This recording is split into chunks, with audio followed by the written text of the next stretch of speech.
Good night, Kathy. See you tomorrow. Good night, darling. Take care of that throat. You're a big singing star now, remember? This California dew is just a little heavier than usual tonight. Really? From where I stand, the sun is shining all over the place.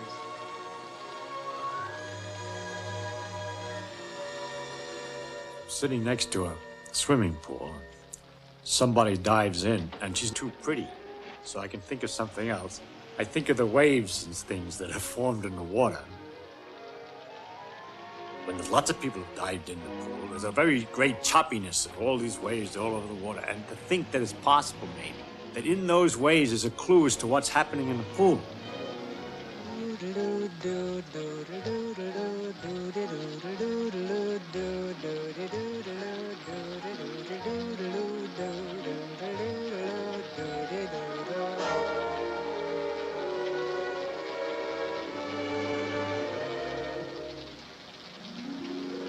I'm singing in the rain, just singing in the rain. What a glorious feeling, I'm happy again. I'm laughing at clouds so dark up above. The sun's in my heart and I'm ready for love. Let the stormy clouds chase everyone from the place. Come on with the rain, I've a smile on my face. That some sort of insect or something with sufficient cleverness could sit in the corner of the pool and just be disturbed by the waves, and by the nature of the irregularities and bumping of the waves, have figured out who jumped in, where and when, and what's happening all over the pool. And that's what we're doing when we're looking at something. The light that comes out of it is waves, just like in the swimming pool, except in 3 dimensions instead of the 2 dimensions of the pool, as they're going in all directions.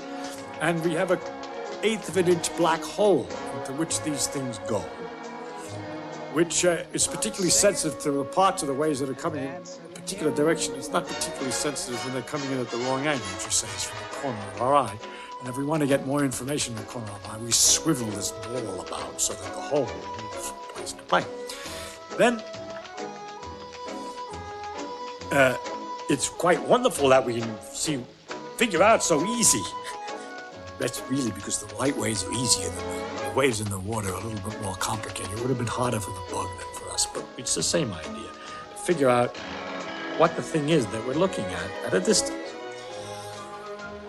And this is kind of incredible because when I'm looking at you, someone standing to my left could see somebody who's standing at my right. That is, the light could be going right across this way. The waves are going this way. The waves are going this way. The waves are going this way. It's just a complete network. Now, it's easy to think of them as arrows passing each other, but that's not the way it is, because all it is something shaking. It's called the electric field, but we don't have to bother with what it is. It's just like the water height is going up and down. So there's some quantities shaking about here. And in a combination of motions that's so elaborate and complicated that that result is to produce an influence which makes me see you at the same time completely undisturbed by the fact that there are influences that represent the other guy seeing him on this side.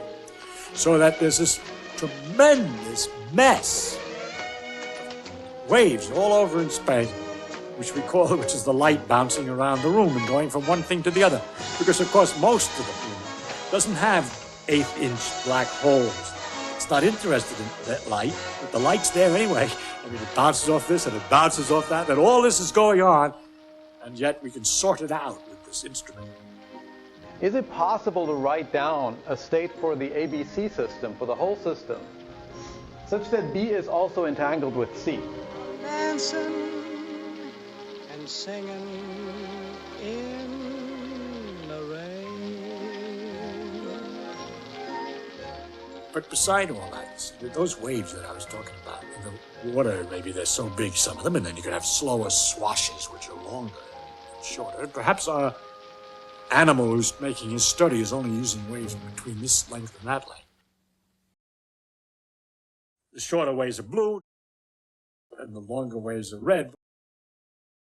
Here we have maximal entanglement, so basically what I do to A, whatever I project A on, completely controls B.